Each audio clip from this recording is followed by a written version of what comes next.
Static GK के भाग 2 में आपका स्वागत है। हम लोग भाग 1 में बहुत सारे टॉपिक देख चुके हैं, जिसमें कला एवं संस्कृति हो गया, हिस्ट्री हो गया, पॉलिटी हो गया। आज हम भूगोल देखेंगे। क्या देखेंगे? भूगोल यानी कि जियोग्राफी देखेंगे। चलिए फर्स्ट क्वेश्चन देखते हैं। गुजरात के सबसे पश्चिमी गांव और अरुणाचल प्रदेश के सबसे पूर्वी छोर पर स्थित वलांगू के समय में अंतराल क्या होती है? यानी कि गुजरात के सबसे पश्चिमी गांव और अरुणाचल प्रदेश के सबसे पूर्वी गांव वलांगू, इस दोनों के बीच में समय अंतराल कितने घंटे का होती है? तो 2 घंटे का होती है। कितने घंटे का होती है? 2 घंटे का होती है।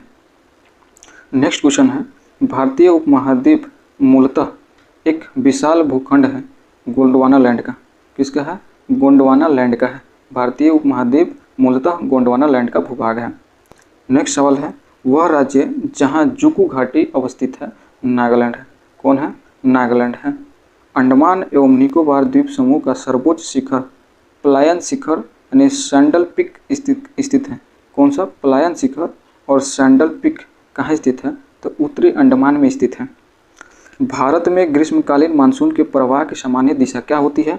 तो होती है दक्षिणी पश्चिम से उत्तर पूर्व की ओर। दक्षिण पश्चिम से उत्तर पूर्व की ओर दिशा होती है मानसून की। नेक्स्ट सवाल है, वह राज्य या वे राज्य जो सरदार सरोवर परियोजनाओं से लाभान्वित होते हैं वह स्टेट कौन कौन सा है?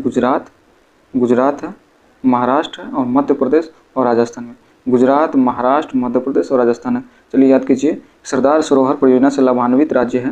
पहले याद कीजिए राजस्थान, उसके नीचे गुजरात, उसके नीचे महाराष्ट्र है और एक बीच में इधर आ जाइएगा तो मध्य प्रदेश है। हो गया क्लियर? चलिए, गोल क्रांति संबंधित है। गोल क्रांति आलू उत्पादन से संबंधित है। गोल क्रांति किससे संबंधित है? आलू उत्पादन से संबंधित है। तमिलनाडु में पश्चिमी घाट पर स्थित वह घाटी जिसे दक्षिण भारत के अंगूरों का शहर जाना जाता है वह है कुंभम घाटी को कहते हैं। तमिलनाडु के पश्चिमी घाट पर स्थित वह घाटी जिसे दक्षिण भारत के अंगूरों का शहर के नाम से जाना जाता है कुंभम घाटी को जाना जाता है। वह रेल खंड जिस पर प्रथम सीएनजी ट्रेन शुरू की गई थी रेवाड़ी रोहतक रेलखंड पर। चलिए नेक्स्ट सवाल देखते हैं। हमारी आकाशगंगा के केंद्र की परिक्रमा करने में सूर्य को कितना समय लगता है? तो लगभग 25 करोड़ वर्ष लगता है। हमारी आकाशगंगा के केंद्र की परिक्रमा करने में सूर्य को कितना समय लगता है? तो लगभग 25 करोड़ वर्ष लगता है। चलिए नेक्स्ट सवाल देखते हैं। भूपर्पटी पर द्रव्यमान प्रतिशत के रूप में सर्वाधिक मात्रा में पाई जाने वाली है ऑक्सीजन। भूपर्पटी पर द्रव्यमान प्रतिशत के रूप में सर्वाधिक मात्रा में ऑक्सीजन पाई जाती है। वह जलडमरू जो अंतर्राष्ट्रीय तिथि रेखा के सर्वाधिक निकट है बेरिंग जलडमरू है। कौन सा जलडमरू है? बेरिंग जलडमरू है। पृथ्वी की उत्पत्ति गैसों और धूलकणों से हुई है, यह कथन किसका है? पृथ्वी की उत्पत्ति गैसों और धूलकणों से हुई है, यह कथन है वो शिल्डम को है। किसका है? वो सिम्ड का है। किसका है? वो सिम्ड का है। चलिए नेक्स्ट क्वेश्चन है, अफ्रीका महाद्वीप के वे देश जहाँ पर एटलस पर्वत का विस्तार है। एटलस पर्वत का विस्तार मोरक्को, नाइजीरिया और ट्यूनीशिया में है। मोरक्को, नाइजीरिया और ट्यूनीशिया में है। ठीक है, कौन सा पर्वत? तो एटलस पर्वत।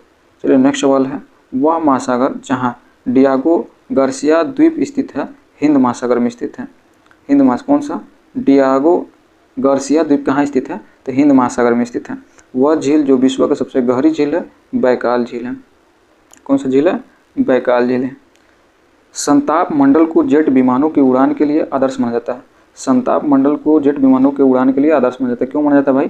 तो इस परत में बादल एवं अन्य मौसमी घटनाएं नहीं होती है। यानी संताप मंडल में न बादल होती है, न कोई भी मौसमी घटना होती है, न कोई भी वहाँ बारिश होती है, न वह हवा चलती है, कुछ नहीं होती है। चलिए नेक्स्ट क्वेश्चन है, टर्नेडो बहुत प्रबल उष्ण कटिबंधीय चक्रवात है। टर्नेडो बहुत प्रबल उष्ण कटिबंधीय चक्रवात है जो कैरिबियन सागर में उत्पन्न होती है। जो कैरिबियन सागर से उत्पन्न होती है। एक उष्ण कटिबंधीय सवाना प्रदेश की जलवायु की मुख्य विशेषता क्या होती है? एक उष्ण कटिबंधीय सवाना प्रदेश की जलवायु की मुख्य विशेषता क्या होती है? यह है निश्चित शुष्क और आर्द्र ऋतु होती है। निश्चित शुष्क और आर्द्र ऋतु होती है। वह देश जो विश्व में सर्वाधिक नारियल का उत्पादन करता है इंडोनेशिया में विश्व का सर्वाधिक नारियल होती है। वह देश जो विश्व में बॉक्साइट का उत्पादन अधिक होती है ऑस्ट्रेलिया में होती है। ऑस्ट्रेलिया में बॉक्साइट का उत्पादन अधिक होती है। चरबहार बंदरगाह कहाँ स्थित है? ईरान में स्थित है। वह देश जिसे 40 कबीलों का देश कहा जाता है किर्गिस्तान को कहा जाता है। 40 कबीलों का देश किसे कहा जाता है? किर्गिस्तान को कहा जाता है। भूमध्य रेखा पर स्थित दक्षिणी अमेरिका महाद्वीप के देश कौन कौन से हैं? तो ये देश है इक्वाडोर, कोलंबिया और ब्राज़ील। इक्वाडोर, कोलंबिया और ब्राज़ील है जो विषुवत रेखा पर पड़ती हैं। चलिए अब नेक्स्ट देखते हैं हम लोग पर्यावरण एवं पारिस्थितिकी। क्या देखते हैं? पर्यावरण एवं पारिस्थितिकी को देखते हैं। वह देश जहां वर्ष 2024 में बाघ की एक नई प्रजाति क्लाउडेड टाइगर कैट की खोज की गई है, यह हो जाएगा ब्राज़ील में खोज की गई है। क्लाउडेड टाइगर कैट की खोज ब्राज़ील में की गई है। जीवधारियों तथा वनस्पतियों के चारों ओर जो अनावरण होती है उसे पर्यावरण कहते हैं। जीवधारियों तथा वनस्पतियों के चारों ओर जो आवरण होती है उसे पर्यावरण कहा जाता है। मनुष्य के लिए सर्वाधिक कार्यक्षम तापमान और आर्द्रता होती है।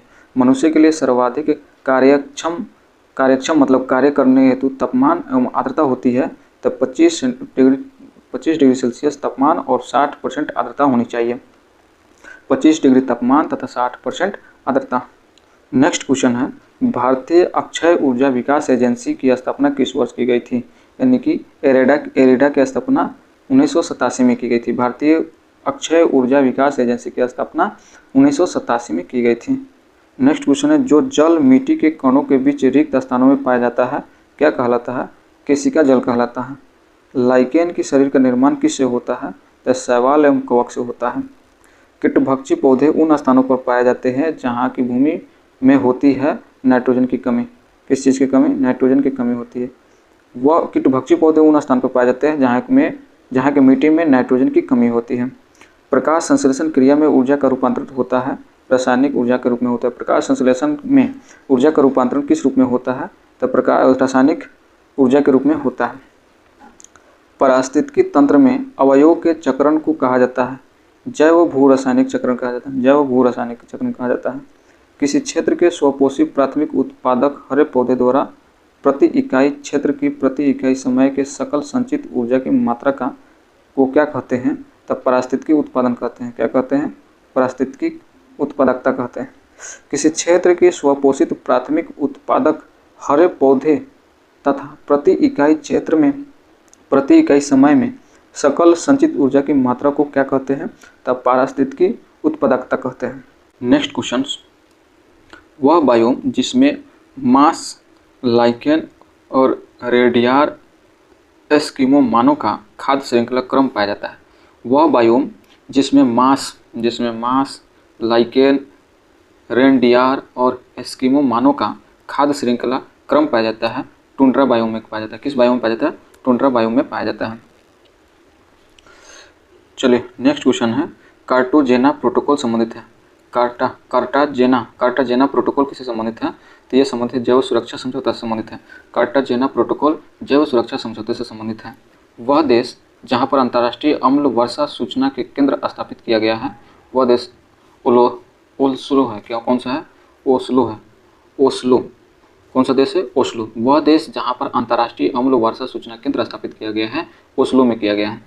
वह वृक्ष जिसे पारिस्थितिकी आतंकवादी कहा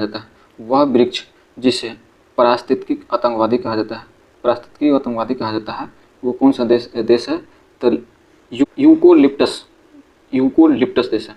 वह वृक्ष जिसे पारिस्थितिकी आतंकवादी कहा जाता है यूकोलिप्टस को कहा जाता है। वह स्थान जहाँ पर भारतीय वन्यजीव संस्थान अवस्थित होता है देहरादून। कौन है? देहरादून है। वह स्थान जहाँ पर भारतीय वन्यजीव संस्थान अवस्थित है देहरादून में अवस्थित है। केंद्र सरकार द्वारा झारखंड के सिंहभूम जिले में हाथी परियोजना की शुरुआत की गई थी 1992 में। हाथी परियोजना की शुरुआत 1992 में की गई है। वह राज्य जहाँ पर पखे या पखुई टाइगर रिजर्व अवस्थित है। पखे या पखुई टाइगर रिजर्व अरुणाचल प्रदेश में अवस्थित है। पर्यावरण रक्षा एवं सुधार के क्षेत्र में विलक्षण योजना हेतु ग्लोबल 500 पुरस्कार प्रदान किया गया था। किसके द्वारा? संयुक्त राष्ट्र पर्यावरण कार्यक्रम द्वारा किया गया था। पर्यावरण सुरक्षा एवं सुधार के क्षेत्र में विलक्षण योगदान हेतु ग्लोबल 500 पुरस्कार प्रदान किए गए थे, तो संयुक्त राष्ट्र पर्यावरण कार्यक्रम द्वारा किया गया था। जल में जैविक एवं अजैविक पोषक तत्वों की सांद्रता में वृद्धि को क्या कहते हैं? जल में जैविक अजैविक पोषक तत्वों की सांद्रता में वृद्धि हो जाती है उसे कहते हैं सुपोषण। क्या कहते हैं? सुपोषण कहते हैं। वह गैस जो सांस के माध्यम से शरीर में पहुंचकर रक्त में उपस्थित हेमोग्लोबिन की ऑक्सीजन क्षमता को बिल्कुल कम कर देती है, जिससे मनुष्य की मृत्यु हो जाती है कार्बन मोनोऑक्साइड द्वारा। किसके द्वारा होती है? कार्बन मोनोऑक्साइड के द्वारा। नेक्स्ट क्वेश्चन है, किसी क्षेत्र विशेष में उपस्थित विविध प्रजातियों के मध्य अंत संबंध को कहा जाना जाता है। किसी क्षेत्र विशेष में उपस्थित विविध प्रजातियों के मध्य अंत संबंध को जाना जाता है गामा विविधता द्वारा जाना जाता है। किसके द्वारा जानता है? गामा विविधता द्वारा जाना जाता है। वह बायोम जिसमें महोगनी, रोजवुड तथा आबनूस के वृक्ष पाए जाते हैं वह क्या कहलाते हैं? विषुवतीय वन बायोम क्या कहलाते हैं। चलिए नेक्स्ट क्वेश्चन है, एक तालाब के पारिस्थितिकी तंत्र का जीवन भार पिरामिड होता है, उल्टा होती है। किस तरह का पिरामिड होती है? उल्टा होती है। अनुक्रमण शब्द का सर्वप्रथम प्रयोग किसने किया था? अनुक्रमण शब्द का प्रयोग सर्वप्रथम किसने किया था? तो यह है हुल्ट द्वारा किया गया था। अनुक्रमण शब्द का प्रयोग सर्वप्रथम हुल्ट द्वारा किया गया था। नेक्स्ट सब्जेक्ट हम लोग का रहेगा अर्थव्यवस्था। अर्थव्यवस्था। चलिए क्वेश्चन नंबर 1 है, यदि एक दी गई समय अवधि में कीमतें तथा मौद्रिक आय दोनों दुगुनी हो जाए तो वास्तविक आय क्या रहेगी? तो अपरिवर्तित रहेगी। दी गई समय अवधि में कीमतें और मौद्रिक आय दोनों दुगुनी कर दी जाए तो भी वास्तविक आय अपरिवर्तित रहेगी। चलिए नेक्स्ट क्वेश्चन है, बहुयामी निर्धारता सूचकांक में सम्मिलित होता है। बहुयामी निर्धारता सूचकांक में स्वास्थ्य, शिक्षा और जीवन स्तर संबंधित होता है। स्वास्थ्य, शिक्षा और जीवन स्तर संबंधित होता है। भारत में निर्धारता के स्तर का आंकलन किया जाता है, परिवार के उपभोग व्यय के आधार पर किया जाता है। ठीक है। नेक्स्ट क्वेश्चन है, एक ऐसी वृत्तिकार प्रक्रिया जिसका प्रारंभ भी निर्धारता से होता है और अंत भी निर्धारता के रूप में होता है क्या कहलाती है? गरीबी का दुष्चक्र कहलाती है। जो प्रारंभ भी निर्धारता से होती है और अंत भी निर्धारता के रूप में होती है उसे गरीब दुष्चक्र कहते हैं। 12वीं पंचवर्षीय योजना का उद्देश्य क्या थी? तो तीव्र, अधिक समावेशी और धारणीय विकास थी। तीव्र, अधिक समावेशी और धारणीय विकास पर जोर अधिक दिया गया था 12वीं पंचवर्षीय योजना में। चलिए नेक्स्ट सवाल है, भारत सरकार द्वारा समन्वित बाल विकास योजना का प्रारंभ किया गया था 1975। बाल विकास परियोजना का प्रारंभ 1975 में किया गया था। उस आयु वर्ग के लोग जो प्रधानमंत्री सुरक्षा बीमा योजना प्राप्त कर सकते हैं, पात्र होते हैं, तो 18 से 70 वर्ष की आयु के व्यक्ति को पात्र हो सकते हैं। कृषि उपजों के विपणन कार्य हेतु सहकारी क्षेत्र में राष्ट्रीय स्तर पर national agriculture cooperative marketing federation of India की स्थापना किस वर्ष की गई थी? तो 1958 में की गई थी, यानी कि निफेड की स्थापना 1958 में की गई थी। वह पंचवर्षीय योजना जिसके दौरान भिलाई, राउरकेला तथा दुर्गापुर इस्पात संयंत्र की स्थापना की गई है, द्वितीय पंचवर्षीय योजना में की गई है। किसमें की गई है? द्वितीय पंचवर्षीय योजना में की गई है। भिलाई, राउरकेला तथा दुर्गा इस्पात संयंत्र की स्थापना द्वितीय पंचवर्षीय योजना में की गई है। सरकार ने औद्योगिक क्षेत्र में उदारीकरण की नीति की घोषणा किस वर्ष की गई है? उदारीकरण की नीति जुलाई 1991 में आया। औद्योगिक उत्पादन सूचकांक का आधार वर्ष क्या है? तो 2011 से 12 है। भारत में पहली बार व्यय कर लगाने का सुझाव किसने दिया था? तो ये दिया था कोल्डार ने दिया था। पहली बार व्यय कर लगाने का सुझाव कोल्डार ने ही दिया था। चलो, वह खाता परिवर्तन जिसमें एक करेंसी के बदले दूसरे करेंसी की प्राप्ति या भुगतान होती है। वह खाता परिवर्तन जिसमें एक करेंसी के बदले दूसरे करेंसी की प्राप्ति या भुगतान होता है चालू खाते की परिवर्तनीयता में होती है। चालू खाते के परिवर्तनीयता में होती है।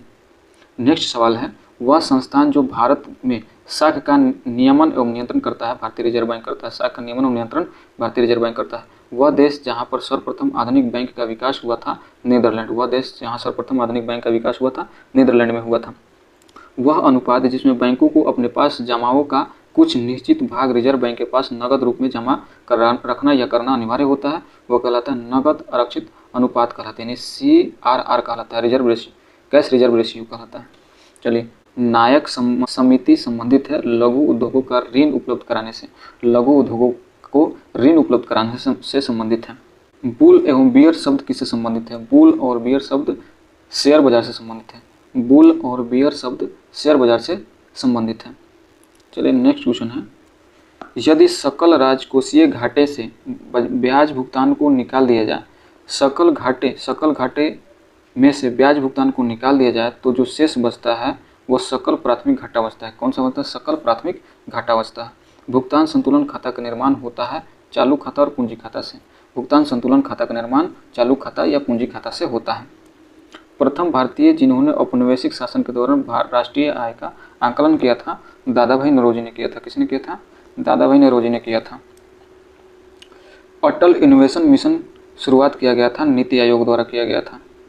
मुद्रास्फीति एवं बेरोजगारी के मध्य संबंध को व्यक्त किया जाता है फिलिप्स वक्र द्वारा। मुद्रास्फीति एवं बेरोजगारी के मध्य संबंध को फ्लिक्स वक्र द्वारा, यानी फ्लिक्स वक्र पर किसको दर्शाया जाता है, तो मुद्रास्फीति और बेरोजगारी को दर्शाया जाता है।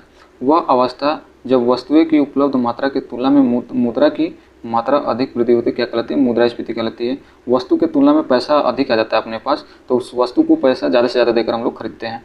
चलिए, जीएसटी के विभिन्न दरों के संदर्भ में अंतिम निर्णय लेने का अधिकार किसके पास होता है, तो जीएसटी परिषद के पास होता है।